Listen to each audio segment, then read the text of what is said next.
आप सभी को छठ महापर्व की हार्दिक शुभकामनाएं। कार्तिक मास के शुक्ल पक्ष की षष्ठी तिथि को डूबते सूर्य को अर्घ्य देकर उत्सव मनाया जाता है। हम सभी इस महापर्व को छठ के नाम से जानते हैं। इस व्रत में भगवान सूर्य की आराधना पूरी लगन और निष्ठा के साथ की जाती है और छठी मैया का यह पर्व पूरी श्रद्धा के साथ मनाया जाता है। इस व्रत को करने से आपकी संतान सुखी रहती है और उसे दीर्घायु की प्राप्ति होती है। वहीं छठी मैया निसंतान लोगों की भी खाली झोली भर देती है। आइए अब सुनते हैं छठी मैया की कुछ पौराणिक कथा। पहली कथा के अनुसार बहुत समय पहले की बात है। एक परिवार में माँ, बेटा और उसकी बहू रहती थी। बूढ़ी माँ छठ माता के परम भक्त थी और वे हर साल छठ माता का व्रत किया करती थी। परंतु बहू नए विचारों वाली थी। वह पूजा पाठ में विश्वास नहीं करती थी। एक बार जब बूढ़ी अम्मा छठ माता की पूजा की तैयारी कर रही थी तो बूढ़ी अम्मा का बेटा आम की लकड़ी तोड़कर घर के लिए ला रहा था और पूजन की सामग्री भी बाजार से खरीद कर ला रहा था। तभी बुढ़िया माँ की बहू बूढ़ी अम्मा पर हंस रही थी और कहने लगी कि अम्मा, दुनिया कहाँ से कहाँ पहुँच गई है। लोग आज आसमान को छू रहे हैं और आज भी आप इतनी अंधविश्वासी हो। पढ़ी लिखी बहू की बातों का बूढ़ी माता पर कोई भी प्रभाव नहीं पड़ा। बूढ़ी अम्मा तो अपने ही धुन में मस्त थी। जब बूढ़ी अम्मा पूजा करने को तैयार हुई, परंतु बहू ने कहा कि माई, यह सब बेकार है। इस उम्र में 3 दिन तक भूखी रहोगी तो बीमार पड़ जाओगी और अपनी सेहत को भी बिगाड़ लोगे। भूख प्यास से ना जाने क्यों लोग खुद को सताते हैं। नई बहू की यह बातें सुनकर उसके भोलेपन पर बुढ़िया माँ मुस्कुराने लगी और कहा कि अरे बहू, शादी के बाद मेरी संतान नहीं हो रही थी, तब मैंने इसी व्रत को किया था। तब छठी मैया ने मेरी पुकार सुन ली। तुझे पता है बहू, यह तेरा पति भी छठी मैया का ही प्रसाद है। यह अंधविश्वास नहीं है। अतः हे बहू, छठी मैया तो कड़ कड़ में निवास करती है। मेरी बातों को मानो और तुम भी मेरे साथ छठी मैया के व्रत को कर लो तो छठी मैया तेरी भी गोद भर देंगी। मगर वे नए युग की सोच वाली बहू किसी की कहाँ सुनने वाली थी। वो तो मुंह टेढ़ा करके सासू माँ से बोली कि मुझको कौन सा दुख है और मैं इस पूजा पाठ को नहीं करने वाली। सुंदर पति मिला है, जीवन में सब कुछ मिला है, आलीशान घर है, दिन रात मस्त रहती हूँ। पूरे गांव में मुझ जैसा धनवान कहाँ, और सासू माँ कर्म प्रधान है इस दुनिया में। बाकी सब कुछ बेकार की बातें हैं। सासू माँ के लाख समझाने पर भी बहू पर कोई असर नहीं हुआ। वह नास्तिक थी, बार बार छठी मैया की बुराई किए जा रही थी। तब उसका पति वहां आया और उसने भी उसको समझाने की कोशिश की और उसने कहा कि देखो प्रिय, देवी देवताओं के आगे अहंकार करना ठीक बात नहीं है। तुम भी व्रत और पूजा करने में माँ का सहयोग करो। लेकिन वह तो अपने पति की भी बात को मानने को तैयार नहीं थी। बहुत सीधी सीधी बोल दी कि मुझे नहीं पड़ना इस अंधविश्वास के चक्कर में। पति भी थक गया उसे समझाते समझाते और बोला, ठीक है, तुम्हें जो करना है वही करो। मैं तो छठ माता का घाट सजाने जा रहा हूँ, जिससे मेरी माँ छठी मैया के श्री चरणों में अपने सिर को झुका सके। बेटा हाथ में कुदाल लेकर घाट पर चला जाता है छठ माता की पूजा के लिए और सुंदर घाट को बनाने में जुट जाता है। अपनी माँ की पूजा की तैयारी में माँ की मदद करता है। आम की लकड़ी को जलाकर अपनी माँ के साथ ठेकुआ सिखवाता है। पूरी भक्ति से दोनों माँ और बेटे छठ के पर्व को मनाते हैं। बूढ़ी अम्मा की बेटी ने घर और द्वार को गाय के गोबर से लीपा। उसी समय उसकी पत्नी पाँव में सैंडल पहने हुए वहां से गुजरती है और कहती है कि हाय, पता नहीं ये कौन सा त्योहार है और पूरे घर को ही गोबर गोबर बना रखा है। अब तो घर से बाहर निकलना मुश्किल हो रहा है। कैसे गोबर की दुर्गंध आ रही है। और उसने अपने पति से कहा कि तुम और तुम्हारी माँ बहुत बड़े भक्त बनते हो। देखो जी, आपके बदन से भी गोबर की बदबू आ रही है। अब तो नहा कर ही घर आना। बहू की बातें सुनकर बूढ़ी अम्मा बहू को समझाती है कि अरे बेटा, तुझे नहीं पता कि गोबर को तू जो दुर्गंध कह रही है, उसी गोबर में बहुत से ऐसे रसायन पाए जाते हैं जिसके लीपने से घर की बहुत सी बीमारियां कोसों दूर चली जाती हैं। इतना सुनकर बहू और बिगड़ गई। झुंझुलाकर बूढ़ी अम्मा से बोली कि पहले तो लकड़ी पर ठेकुआ बनाया और अब गोबर से लीपकर पूरे घर को गोबर ही गोबर कर दिया। इन दोनों की बहस के बीच बेटा आकर बोला कि अरे प्रिय, तुम माता से झगड़ा मत करो, चलो अब जाकर तैयार हो जाओ। छठ माता के घाट पर जाने का समय हो गया है। बैंड बाजे वाले को बुलवाकर, दोना उठाकर, दौरा उठाकर वे सब घाट पर चल दिए। पीछे पीछे बूढ़ी माँ गीत गाते चल रही थी, पर बहू को तो इन सब में कोई रुचि नहीं थी। वो तो सज धज कर मटक मटक कर चल रही थी। बूढ़ी अम्मा और उसके बेटे ने बहू को बहुत समझाया, तो बहू अपने पति और सासू माँ के साथ घाट पर तो चली जाती है, पर वे जैसे ही घाट पर पहुंचती है, वे पूजा के बजाय मेले में घूमने लग जाती है। कुछ देर बाद उसका पति बहू को वहां ना पाकर उसे ढूंढने में लग जाता है। कहीं हलवाई की दुकान पर स्वादिष्ट पकवान का आनंद उठाते हुए नजर आती है। वे उससे आकर कहता है कि प्रिय, यह क्या करती हो? तुम यहाँ तक आई हो तो माँ के साथ बैठो। तो पत्नी ने झुंझुलाकर कहा कि ना जी, मैं पूजा पाठ में नहीं बैठने वाली और ना ही घाट पर आने वाली हूँ। मैं तो मेला घूमूंगी और जम के खाऊंगी और जम कर पीऊंगी। तुम अपना पूजा पाठ करो, मेरा पूजा पाठ से कोई लेना देना नहीं है। इनकी बहस आपस में सभी लोग देख रहे थे। शर्मिंदा होकर वह पति वहां से चला गया और छठ के घाट की ओर जाने लगा। और वे घाट की ओर जैसे ही जाता है, वे नहाने के लिए उस नदी में डुबकी लगाता है, तो वे डूब जाता है। डूबता डूबता वह जोर जोर से चीखने लगता है कि बचाओ बचाओ, लेकिन किसी को भी यह आवाज कहाँ से आ रही है पता ही नहीं चलता है। कोई तो जाओ ढूंढ के लाओ, सब यही चिल्लाने लगे। जैसे ही बूढ़ी अम्मा को पता चला कि उसका बेटा नदी में डूब गया है, तो वे छाती पीट कर रोने लगी और छठी माता से ही सवाल करने लगी कि अरे माँ, मैं तो माँ हूँ और तुम भी एक माँ हो, और तुम कैसी माँ हो जिसने एक माँ से उसका बेटा छीन लिया है। जब से मेरी शादी हुई है, मैं पिछले 30 साल से पूजा करती आ रही हूँ। माँ बोल, मेरी भक्ति में कौन सी कमी आ गई थी जो तूने मेरी गोद को सूना कर दिया? मुझसे या मेरे लाल से ऐसी कौन सी भूल हो गई? बोलो माँ, जो तूने मेरे लाल को छीन लिया। अरे माँ, मैं तो छठ घाट तेरी पूजा करने आई थी, तूने तो मेरी दुनिया ही उजाड़ दी है। हे माँ, यदि जाने अनजाने में कोई गलती हो गई हो तो उसकी सजा मेरे बेटे को मत दो, मेरा लाल लौटा दो। यदि तूने मेरा लाल नहीं लौटाया तो ये तेरी बूढ़ी भक्त यही इसी नदी में कूदकर अपने प्राण दे देगी। अब या तो मेरे बेटे को लौटा दे या मेरे प्राण को ले ले। उधर मेले में सबको आगाह किया जा रहा था। छठ घाट पर आए सभी व्यक्तियों को सूचित किया जा रहा है कि घाट के गहरे पानी में ना जाएं। अभी अभी सूचना मिली है कि एक व्यक्ति गहरे पानी में डूब गया है। पानी में आगे जाने पर खतरा होने की आशंका है, इसलिए कोई भी नदी के गहरे भाग में ना जाए। यह बात सुनकर बहू दौड़ी दौड़ी आती है। वहां जाकर वह देखती है कि उसकी सासू माँ दहाड़ मारकर रो रही है और उसका पति इस दुनिया में नहीं रहा, तो उसे सदमा लग जाता है। वह जोर जोर से चीखने लगती है और रोने लगती है। पागलों की तरह लोगों के ऊपर ईंटों को उठाकर फेंकने लगती है। चीख चीख कर बूढ़ी माँ से कहती है कि मैंने तो पहले ही कहा था कि माँ, छठ व्रत की पूजा में मत पड़ो। यह सब ढोंग है, अंधविश्वास है। तेरे ध्यान ना देने के कारण आज मेरा पति मुझसे दूर चला गया है। अपनी माता को भला बुरा बोलते हुए वे छठ माता को कोसने लगे। इस घटना को देखकर वहां खड़े सभी लोगों की सांसें रुक जाती हैं। सब लोग आपस में बात करते हैं कि बेचारी के साथ में बहुत बुरा हुआ, और मन ही मन सभी लोग छठ माता को पुकारने लगते हैं कि हे माँ, इस बुढ़िया माँ की पुकार सुन लो। अब छठ माता तो है ही दयालु, वे कभी अपने भक्तों को निराश नहीं करती, कभी उन्हें बेसहारा और उदास नहीं छोड़ती। इधर पुत्र वियोग में बूढ़ी माँ अपनी जान देने को पानी में जाती है, वैसे ही नदी के अंदर से एक लहर उठती है और वे लहर किनारे की ओर जोर से आती है। उसी लहर में से उस बूढ़ी माँ का बेटा भी बाहर निकल आता है। इस दृश्य को देखकर वहां खड़े सभी लोगों की आंखें खुली की खुली रह जाती हैं। सबकी आंखों में खुशी के आंसू आ जाते हैं और बाद में बूढ़ी माँ खुशी से जोर जोर से रोती है और बहू भी खुशी के आंसुओं को रोक नहीं पाती। यह सारा दृश्य चल ही रहा था कि बादलों से बिजली के कड़कने की आवाज आती है और आकाशवाणी में छठी माता ने कहा कि मेरी पुत्री, मैं किसी का भी अहित नहीं करती। मैं तुम्हारी आंखों से अज्ञान का पर्दा हटाने के लिए ही तुम्हारे पति को पानी में डुबोया था। पुत्री, मैं सदैव अपने भक्तों की रक्षा करती हूँ।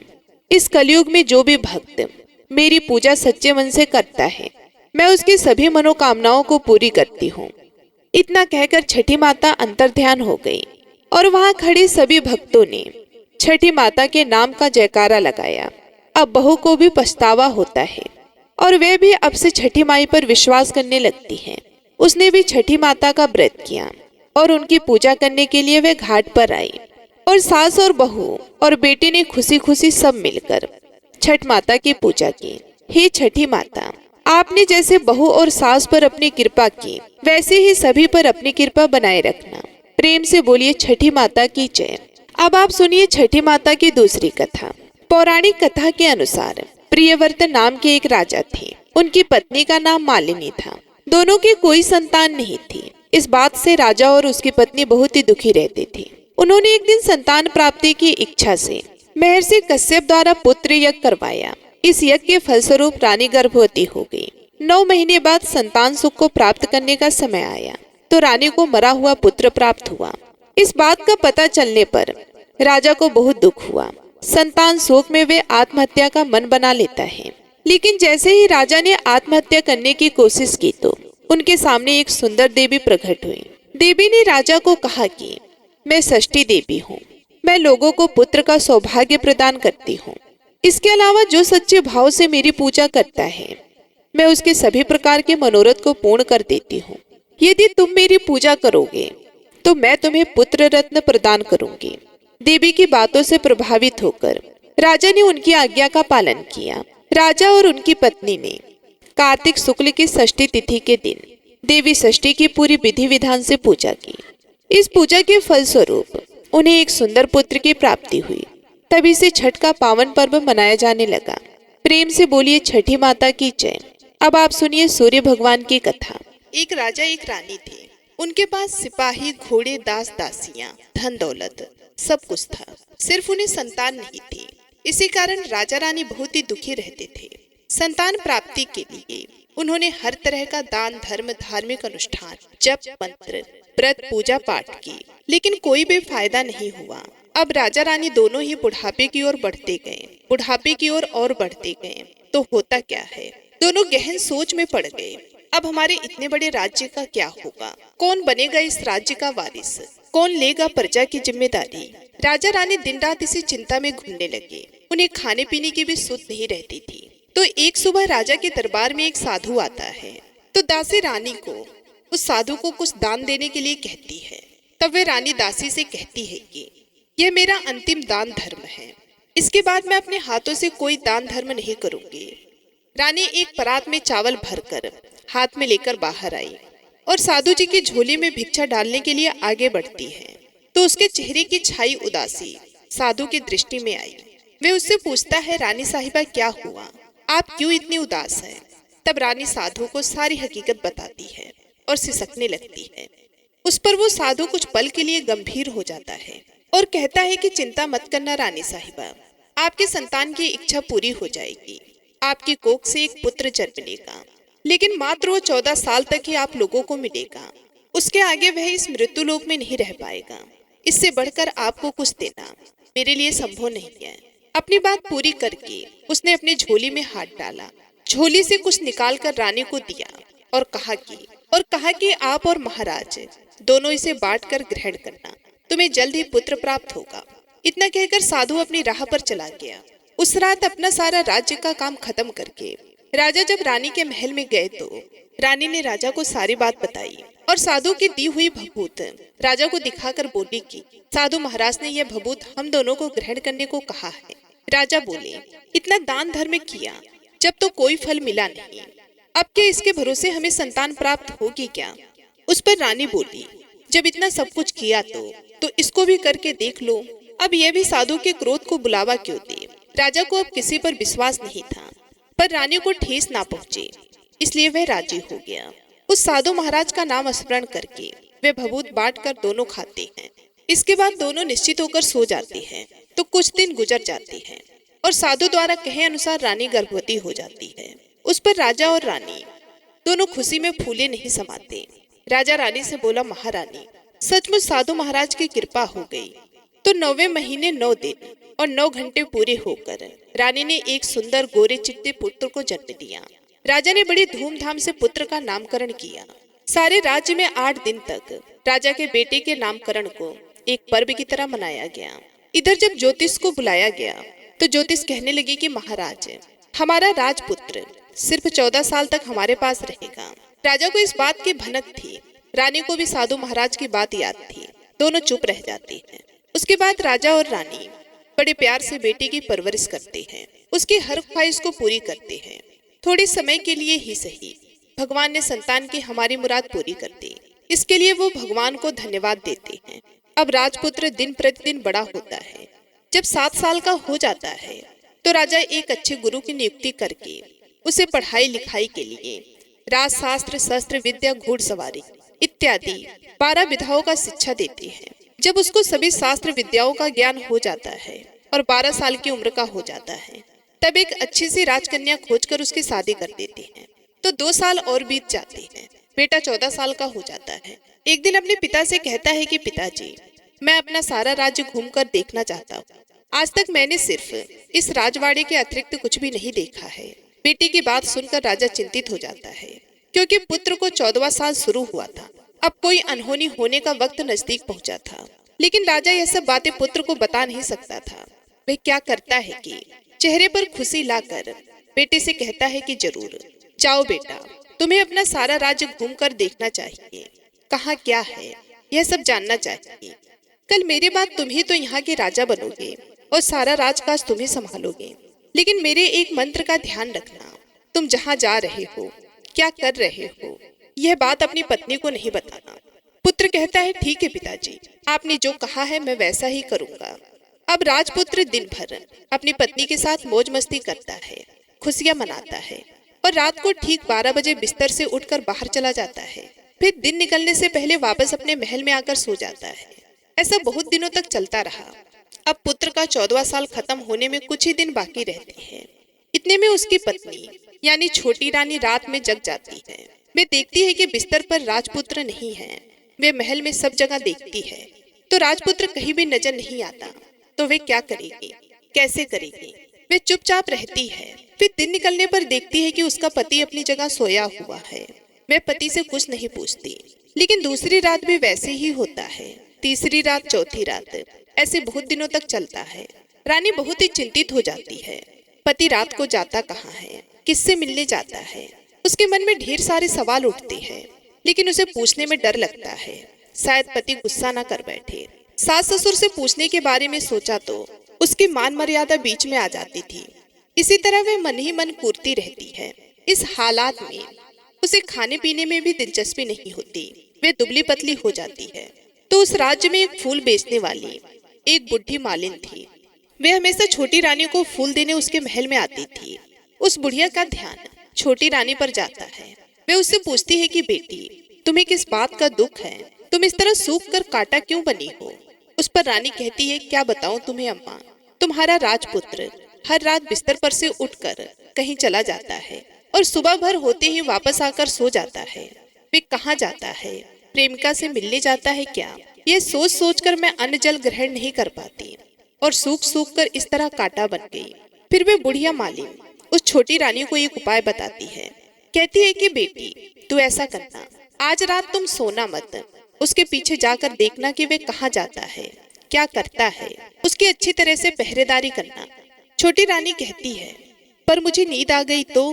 तब वो मालिन कहती है, तुम्हें नींद ना आए इसलिए एक काम करना, अपने बाएं हाथ की उंगली में एक जख्म करना, उस पर थोड़ी सी मिर्च छिड़कना, उससे तुम्हें बड़ी जलन होगी और उसी पीड़ा से तुम्हें रात भर नींद नहीं आएगी।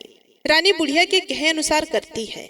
उंगली की जलन से उसे बड़ी देर तक नींद नहीं आई, लेकिन बाद में वह सो जाती है। जब दूसरे दिन सुबह बुढ़िया फूल लेकर उसके महल में पहुंचती है तो पूछती है, क्या तुम्हें कुछ पता चला? पूछने पर रानी कहती है कि नहीं माताजी, मैं तो इस रात सो गई थी। फिर बुढ़िया कहती है, तुम अपनी उंगली पर पहले से थोड़ा बड़ा जख्म करना और शिमला मिर्च लगाना। तो रानी वैसा ही करती है, परंतु वह सिर्फ पति के बिस्तर से उठकर बाहर निकलते वक्त तक जग ही पाई। वह उसके पीछे नहीं जा सकी, क्योंकि उसकी आंखें उस समय तक मड़ गई थी। दूसरे दिन सुबह बुढ़िया आई तो उसके पूछने से पहले ही रानी रोकर कहती है, अम्मा, मैं आज भी उनकी पहरेदारी ठीक तरह से नहीं कर पाई। बुढ़िया कहती है, रोना नहीं बेटी, सब कुछ ठीक हो जाएगा। तुम आज रात जख्म और बड़ा करना और उस पर ज्यादा मिर्च छिड़कना। और एक काम करना, वह जब जाने के लिए निकलता है तो उसका रास्ता रोकना। बुढ़िया ने जैसा बताया रानी वैसा ही करती है। आज रात उसे नींद नहीं आई। पति रात को 12 बजे बिस्तर से उठकर जब महल से निकलने के लिए चलने लगता है तो वह बुढ़िया ने जैसा बताया वैसा ही करती है। दौड़कर पति का रास्ता रोकती है और कहती है कि कहाँ जा रहे हो, किससे मिलने जा रहे हो, मुझे बताओ। राजपुत्र उसे समझाने की बहुत कोशिश करता है, देखो अगर मैंने तुम्हें वह बताया तो मैं तुम्हें दोबारा नहीं मिल पाऊंगा। रानी कहती है कोई बात नहीं, ना मिल पाओ, लेकिन आप रात के समय कहाँ जाते हो यह मुझे पहले बता दीजिए। राजपुत्र निशब्द हो जाता है। पत्नी की जिद के आगे उसकी एक भी नहीं चल पाती। ठीक उसी समय उसका 14वां साल खत्म होकर 15वां साल लगने वाला होता है। राजा कहता है जो होता है वह जाने दो। वह सोचता है और कुछ चावलों को मंत्रों से सिद्ध करके पत्नी को देकर कहता है, इन चावलों के दानों को दोनों हाथों की मुट्ठी में पकड़ना।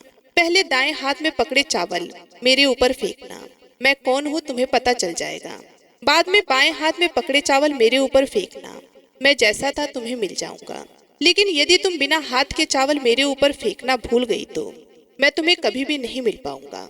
रानी ने कहा नहीं भूलूंगी।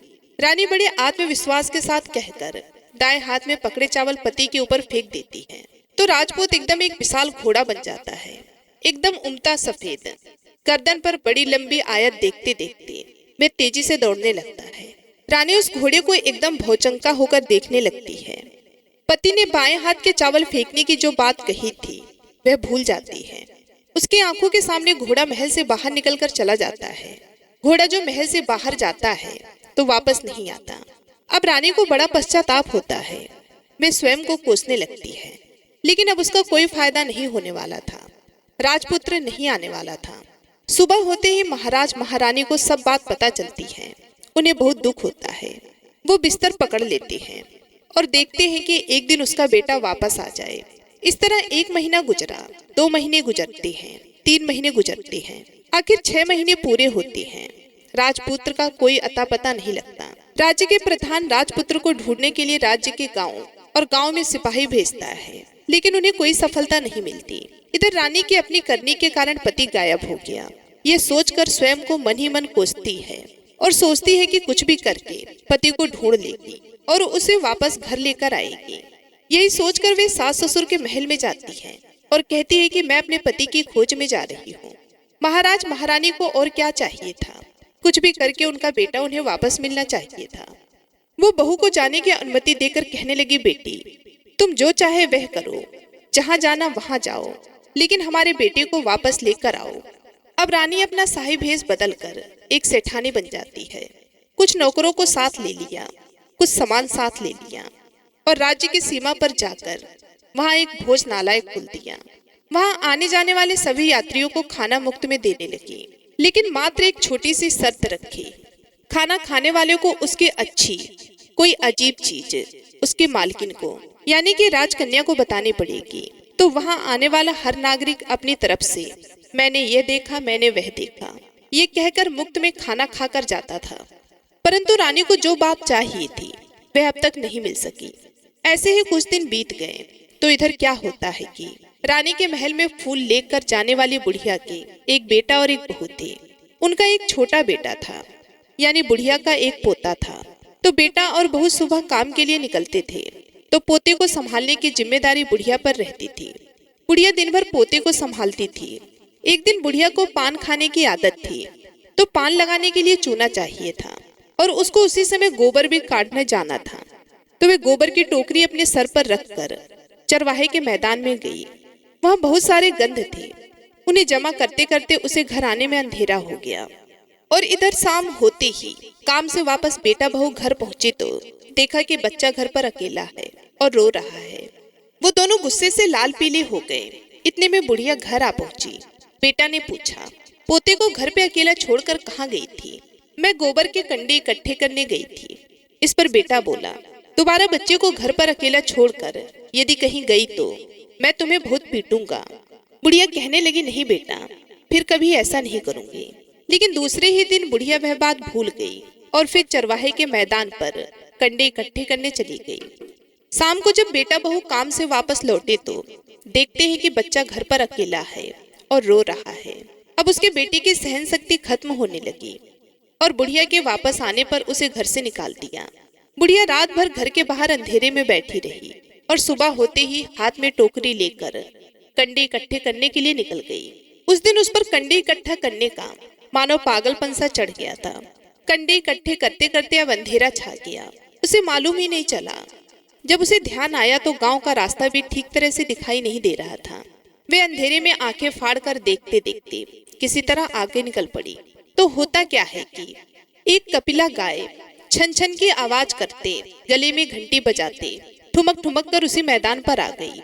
उसे देखते बुढ़िया सोचने लगी कि इस गाय के पीछे पीछे जाऊंगी तो गांव तक पहुंच जाऊंगी। तब बुढ़िया उसके पीछे पीछे जाने लगी। वे गाय क्या करती है कि उस मैदान से लेकर एक एक करके 6 मैदान पार करती है। आखिर में 7वें मैदान पर पहुंचती है तो वहां क्या होता है कि उस मैदान पर एक बड़ा सा पत्थर है। गाय जाकर उस पत्थर को अपना सींग मारती है। सींग मारा तो वह पत्थर दूर हो गया और पाताल में नीचे जाने की सीढ़ियां दिखाई देने लगी। तब वह सीढ़ियों से नीचे जाने लगी। बुढ़िया वह सब देखते रही और झट से जाकर के गाय की पूंछ को पकड़ लिया और गाय का पूंछ पकड़ने के साथ ही वह नीचे पाताल में पहुंच गई। पाताल में पहुंचकर तुरंत ही गाय के पूंछ को छोड़ दी और इधर उधर देखने लगी। वहीं से बुढ़िया ने देखा कि पाताल में सब जगह जगमगाहट थी और तेज रोशनी गाय के ऊपर पड़ती है और वहां अद्भुत घटनाएं घटने लगती है। गाय के नीचे जाते ही उसके गले में अपने आप समतल पड़ गई और छमछम करके कोई दुधारी गाय का दूध दूहने लगी। लेकिन जो भी कोई वह काम कर रहा था वह मात्र दिखाई नहीं दे रहा था। बुढ़िया बहुत घबरा गई, कहाँ आकर फंस गई। वे सोचने लगी और यहाँ वहाँ छिपने के लिए जगह ढूंढने लगी, लेकिन उसे कहीं भी जगह नहीं मिली। हर जगह उजाला ही उजाला था।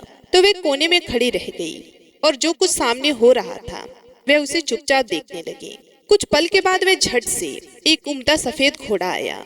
वहां 2 कुंड थे, उसमें से एक कुंड में उसे घोड़े ने छलांग लगाई और ऊपर आ गया। अब उसे राजपूत का रूप प्राप्त हो गया। राजपुत्र बनने के बाद उसने दूसरे कुंड में पानी से स्नान किया, वहां रखे नए कपड़े पहने। नजदीक ही एक सुंदर पलंग था, उस पर आकर के वो बैठ गया। उसके सामने अपने आप 5 पकवानों की थाली आ गई, दूध की एक प्याली आ गई, 5 सुपारी आ गई। उसके सामने एक दिया जल रहा था। राजकुमार ने दूध पिया, 5 सुपारी खाया और बिस्तर पर लेटा। और बिस्तर पर लेट जाने से पहले सूर्यदेव का स्मरण करके सामने जलते दिए से पूछा कि दिए, मेरे माता पिता क्या कर रहे हैं और वो किस हालत में हैं? दिया बताने लगा कि हे राजकुमार, तुम्हारे माँ बाप बेटे की याद में सूख के दुबले पतले हो गए हैं। फिर राजकुमार ने पूछा, राज्य कौन संभालता है? तब दिए ने बताया कि राज्य प्रधान संभालता है। फिर राजकुमार ने पूछा, मेरी पत्नी क्या करती है? दिए ने बताया, उसने चौराहे पर भोजनालय शुरू किया है और आने जाने वाले लोगों से वे नई खबर के बारे में पूछती है। दिए के यूं कहते ही राजपुत्र कहने लगा, ठीक है। उसके बाद वे सो गया। बुढ़िया कोने में खड़ी रहकर यह सब देखती रही। ऐसे अद्भुत घटना उसने जिंदगी में पहली बार देखी थी। उसे अंदर ही अंदर चुलबुलाहट होने लगी। वह अपनी भूख प्यास भूल गई और आगे क्या होता है कि उसे उत्सुकता से देखने लगती है। लेकिन उसके बाद और कुछ घटनाएं नहीं घटती। रात गुजर गई और सुबह हो गई। सुबह होने पर पलंग पे सोया पुत्र उठा, फिर से पहले वाले कुंड में छलांग लगाया तो अब वह फिर से घोड़ा बनकर कुंड से बाहर आ गया और बाहर आते ही वह तेजी से उस पाताल नगरी से बाहर निकल गया। लेकिन वे कहाँ गया, बुढ़िया को कुछ पता नहीं चला। उसके बाद पिछली रात की तरह वही गाय छमछम करके दूध देने लगी। जैसे ही दूध दुहना खत्म हुआ, उसके गले की सांकर अपने आप खुल गई और वे गाय तेजी से ऊपर जाने वाली सीढ़ियों की ओर भागने लगी। गाय को दौड़ता देखकर बुढ़िया सोचने लगी, अब गाय के साथ यहाँ से ऊपर जाना ही समझदारी है, नहीं तो कोई मुसीबत आकर मेरे ऊपर टपक जाएगी। झट से उसने गाय की पूंछ पकड़ ली और गाय के साथ ऊपर आ गई। तो वो रास्ता अपने आप बंद हो गया और उसके मुंह पर एक बड़ा सा पत्थर यानी कि पर्वत खड़ा हो गया। ऊपर आकर वह गाय जंगल की ओर निकल गई। इधर बुढ़िया एकदम बावली सी हो गई। उसने पाताल नगरी में जो कुछ देखा वह जल्द से जल्द किसी को बताने के लिए उतावली हो उठी। उसे एकदम याद आया कि नगर की सीमा पर कोई औरत भोजनालय चलाती है और नई बात बताने वाले को अच्छा खाना पीना मुफ्त में देती है। और वे सोचने लगी कि क्यों ना मैं यह बात उस औरत को जाकर बताऊं। यदि उसे यह बात पसंद आई तो बाकी जीवन खाने पीने की झंझट से मुक्ति मिलेगी। बुढ़िया ने मन में तय किया और तुरंत ही उस भोजनालय के द्वार पर जाकर खड़ी हो गई और जोर जोर से नगाड़ा बजाना शुरू कर दिया। नगाड़े का इस तरह शोर सुनकर मालकिन यानी कि छोटी रानी मन में प्रसन्न हो जाती है कि शायद कोई बड़ी बात लेकर यहाँ आया है। रानी सिपाहियों को आदेश देती है कि जाइए और जो कोई आया है उसकी अच्छी खातिरदारी कीजिए। आदेश पाते ही सिपाही नीचे दौड़ गए तो एक बुढ़िया नगाड़ा बजा रही है। उन्होंने पूछा, क्यों रे बुढ़िया, क्या हुआ, क्यों नगाड़ा बजा रही हो? बुढ़िया बोली, कुछ नहीं बेटा, यहाँ खाना मिलता है ना, इसलिए आई हूँ। खाना चाहिए, मिलेगा, लेकिन तुझे कोई नई बात बतानी पड़ेगी। हाँ बताऊंगी, एक बात मालूम है मुझे। इस पर सिपाही उसे अंदर लेकर आए। उनको मालकिन का आदेश था कि जो कोई बूढ़ा बुजुर्ग वहाँ आए उनके साथ अच्छी तरह से पेश आना, अच्छी तरह से उनका देखभाल करना, अच्छी प्रकार से उनका अतिथि सत्कार करना। तो सिपाही ने उस बुढ़िया का भरपूर आदर सत्कार किया। उसे बड़ी सी थाली भरकर व्यंजन परोसते हैं। बुढ़िया कुछ दिनों से भूखी थी, वे खाने पर टूट पड़ी। खाना खाने के बाद सिपाही ने उसे नई साड़ी पहनने को दी। उसके बाद उसे लेकर रानी के पास आए। बुढ़िया और रानी तुरंत एक दूसरे को पहचान गई। बुढ़िया बोली, बेटी तुम, और रानी बोली, अम्मा तुम। बड़ी देर तक दोनों बातें करती रही। तब रानी बुढ़िया से कहने लगी, अम्मा अब बताओ तुम्हें क्या नई बात पता चली है? बुढ़िया कहने लगी, नई बात? मैं कोई नई बात नहीं जानती। वह तो मेरे पास तुम्हें देने के लिए खाने के पैसे नहीं थे, इसलिए मैंने झूठ कहा और नगाड़ा बजाया। रानी ने कहा, अम्मा घबराना नहीं, मैं किसी को तुम्हारा नाम नहीं बताऊंगी। फिर भी बुढ़िया मैंने क्या देखा कब देखा करके आनाकानी करने लगी। इस पर रानी कहने लगी कि देखो अम्मा, यदि तुमने मुझे वह नई बात बताई तो जिंदगी भर मैं तुम्हारी देखभाल करूंगी और तुम्हें रानी माता की तरह रखूंगी। अब बुढ़िया बात बताने को तैयार हो गई। उसने जो कुछ उस 4 गांव वाले मैदान पर देखा था वह सब कुछ रानी को बता दिया। बुढ़िया की वह बातें सुनकर रानी को यकीन हो गया कि वह राजपुत्र इसी का पति है। वे तुरंत बुढ़िया से कहने लगी, अम्मा मुझे उस जगह पर ले चलो। बुढ़िया कहने लगी, नहीं बेटी, वह पाताल राज्य साफ है। यदि किसी ने तुम्हें देख लिया तो तुम्हारी जान खतरे में पड़ सकती है। लेकिन रानी उसकी एक भी नहीं सुनती। उसे उस जगह ले जाने के लिए कहने लगी। आखिर में बुढ़िया ने उसका कहना मान लिया और कहने लगी, ठीक है, मैं तुम्हें वहां लेकर चलती हूँ, पर आज नहीं कल वहां जाना है और शाम को जाना होगा। तो दूसरे दिन दोपहर को रानी बुढ़िया के साथ उसी मैदान पर गई और एक जगह छुप करके गाय के आने का रास्ता देखने लगी। दिन ढलते ही अंधेरा छाने लगा और गाय हमेशा की तरह उस मैदान के पास आ गई। फिर बुढ़िया और रानी ने उस गाय के पूंछ को पकड़ लिया। गाय ने फिर एक मैदान पार किया, दूसरा मैदान पार किया। इसी तरीके से वो तीनों मैदान को पार करके चौथे मैदान पर पहुंच गई और जहाँ पे वो पत्थर रखा था उस पत्थर पर सींग मारा तो पत्थर हटकर वह सुरंग में जाने का रास्ता खुल गया। बुढ़िया रानी से कहने लगी, जल्दी आगे बढ़ो, हम गाय की पूंछ पकड़कर नीचे उतरेंगे। तो दोनों ने गाय की पूंछ पकड़कर नीचे उतर गई। बुढ़िया पहले जिस कोने में छिपी थी उसी कोने में छिप गई। अब नीचे सब कुछ पहले जैसा घटित हो रहा था। गाय के गले में अपने आप साकड़ पड़ गई। कोई अदृश्य रूप से एक घोड़े ने आकर एक कुंड में छलांग लगाई तो राजपुत्र के रूप में उत्पन्न हो गया। वह राजपुत्र दूसरे कुंड में नहाने लगा। बाद में उसके सामने खाने की थाली आ गई, दूध की प्याली आ गई। सोने के लिए पलंग पर गया तो सोने से पहले सूर्य देव का स्मरण करके वे दिए से पूछने लगा कि हे दीपांकर, मेरे माता पिता क्या कर रहे हैं? तो दिया कुछ जवाब नहीं देता है, बल्कि वह पूछने लगता है। तब राजपुत्र को कुछ आभास होने लगता है। इसका संदेह हो गया। वह उदास हो गया और सोचने लगा कि जो कुछ हुआ है वह जाने दो।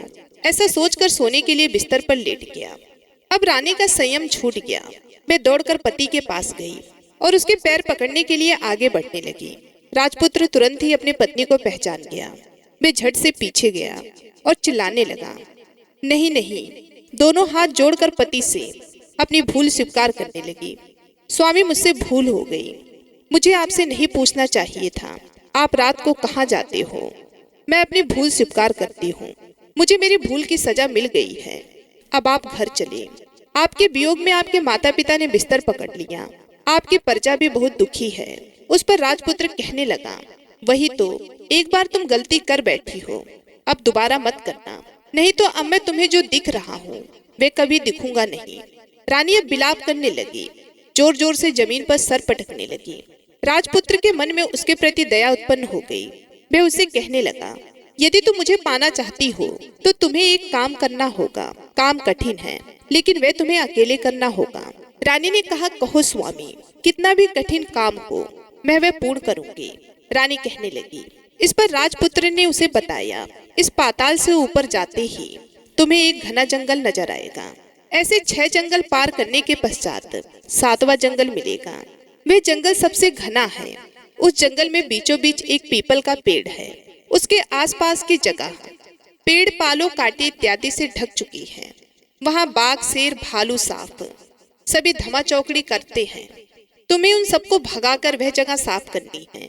तुम्हें उस जगह को ऊपर से लीप करके पवित्र बनाना है, रंगोली से सजाना है। उसके बाद वहां धूप, कपूर, अगरबत्ती जलानी है। फूल कुमकुम से पेड़ की तने की पूजा करनी है। दूध दही से बने चावल का भोग चढ़ाना होता है। यह सब तुम्हें दोपहर को 12 बजे से पहले करना है। 12 बजने के समय तुम्हें उस जगह पर बैठकर सूर्य भगवान का ध्यान करना है। ठीक 12 बजे सूर्य भगवान का रथ वहां उतरेगा। वे वह सब देखकर खुश हो जाएंगे और कहेंगे कि जिस किसी ने यह सब किया है उसे मैं मनचाहा फल दूंगा। तो तुम्हें उनके सामने जाकर उनके रथ का दाहिना घोड़ा मांगना है, मैं तुम्हें मिल जाऊंगा। इतनी बात कहकर राजकुमार अपने पलंग पर सो गया। छोटी रानी दिन होने की राह देखने लगी। दिन होते ही वह बुढ़िया के साथ गाय की पूंछ पकड़कर ऊपर आ गई। ऊपर आने के बाद वह बुढ़िया से कहने लगी, अम्मा, अब मैं अकेले ही आगे जाऊंगी, तुम भोजनालय वापस जाओ। वे जंगल में जाकर रानी उस जगह को साफ करती है। बाद में राजपुत्र ने जैसा बताया वैसा लीप पुताई करके वापस आ गई और दूसरे दिन सूर्य निकलने से पहले उठी और जंगल में उसी जगह पहुंची। वहां पर जाकर इत्र, गुलाब का पानी छिड़क कर वह जगह सुगंधित की। धूप अगरबत्ती जलाकर उसे पवित्र किया और पूजा की सब सामग्री वहां तैयार रखकर सूर्य भगवान का ध्यान करने बैठ गई। जैसा कि पति ने बताया था, दोपहर को ठीक 12 बजे सूर्य भगवान का रथ उस पीपल के पेड़ पर आकर रुकेगा। सूर्य भगवान ने जब रथ से नीचे देखा तो सुगंधित वातावरण देखकर वो बहुत प्रसन्न हो गए। फिर वो बोले, जिस किसी ने ये काम किया है दौड़कर उनके सामने आ जाए, मैं उसके इस कार्य से बहुत प्रसन्न हूँ। जब रानी ने सूर्य भगवान की यह बात सुनी तो दौड़कर उनके सामने आ गई और उनको साष्टांग नमस्कार करके बोली, भगवान, वह मैं ही हूँ, मैंने ही यह जगह साफ की है। अच्छा, तो तुम्हें क्या चाहिए वह मांगो। फिर वे रानी कहने लगी, भगवान, मुझे आपके रथ का दाहिना घोड़ा चाहिए। सूर्य भगवान बोले, नहीं, मैं तुम्हें और कुछ भी दे सकता हूँ, लेकिन वे घोड़ा नहीं दे सकता। मेरे रथ के 12 घोड़े हैं, तुम चाहे तो कोई और घोड़ा मांग लो, लेकिन ये दाहिना घोड़ा नहीं, वह मैं तुम्हें नहीं दे सकता। लेकिन रानी ने हट पकड़ ली। वे सूर्यदेव से एक ही बात कह रही थी कि वे उसको दाहिना घोड़ा दे दे, नहीं तो मैं आपके पैरों में गिरकर अपनी जान दे दूंगी। अब सूर्यदेव धर्म संकट में पड़ गए। उन्होंने वचन दे दिया था, अब अपने वचन से पलट भी नहीं सकते थे। तब सूर्य भगवान ने बोला, मैं तुम्हें घोड़ा तो दे दूंगा, लेकिन वह तुम्हें यहाँ नहीं मिलेगा, तुम्हें उसे पाताल में जाकर लाना होगा। रानी बोली, पाताल में ही क्या भगवान, मैं उस घोड़े को लेने के लिए कहीं भी जा सकती हूँ। रानी को वचन देकर सूर्यदेव अपने मार्ग से चले गए और इधर रानी जंगल से अपने भोजनालय पे आ गई। फिर वह बुढ़िया को लेकर उसी मैदान पर गई। जल्दी ही शाम हो गई। शाम होते ही वहां पर वे गाय के साथ आ गई। उसके बाद गाय ने सींग से उस सुरंग का पत्थर हटाया तथा नीचे उतरने लगी। रानी और बुढ़िया भी जल्दी जल्दी उस गाय के पूंछ को पकड़कर पाताल लोक में चली गई। लेकिन आज एक नई घटना घटी। उन दोनों ने देखा कि उस राजपुत्र के सामने 2-2 खाने की थाली, 2-2 दूध की प्याली उसके सामने आए। वह राजपुत्र कुछ बोला नहीं और अपने हिस्से का खाना खाकर, दूध पीकर और पान चबाकर सोने चला गया और हमेशा की तरह दिये से पूछने लगा कि हे दीपांकर, मेरे माता पिता क्या करते हैं। दिया ने बताया, वो दोनों तुम्हारे शोक से मरने की स्थिति में पहुंच गए हैं। ऐसा सुनकर झट से उसकी आंखों से आंसू टपकने लगे। फिर वह पूछने लगा, हे दीपांकर, मेरा राज कौन चला रहा है। दिये ने बोला, तुम्हारा राज्य प्रधान चला रहा है और वे सब कुछ हड़प चुका है, अब प्रजा पर बहुत अत्याचार कर रहा है। ये सुनकर राजपुत्र बहुत रोया और वे गुस्से से अपनी मुट्ठी भींचने लगा। अब पूछने लगा कि हे दीपांकर, मेरी पत्नी क्या कर रही है। अब दिया कुछ नहीं बोला, चुप रहा। अब रानी का संयम जवाब दे दिया। दौड़कर पति के पास आ गई। तब राजपुत्र कहने लगा कि अब मैं तुम्हें मिल गया हूँ। रानी कहने लगी, सच कहते हो?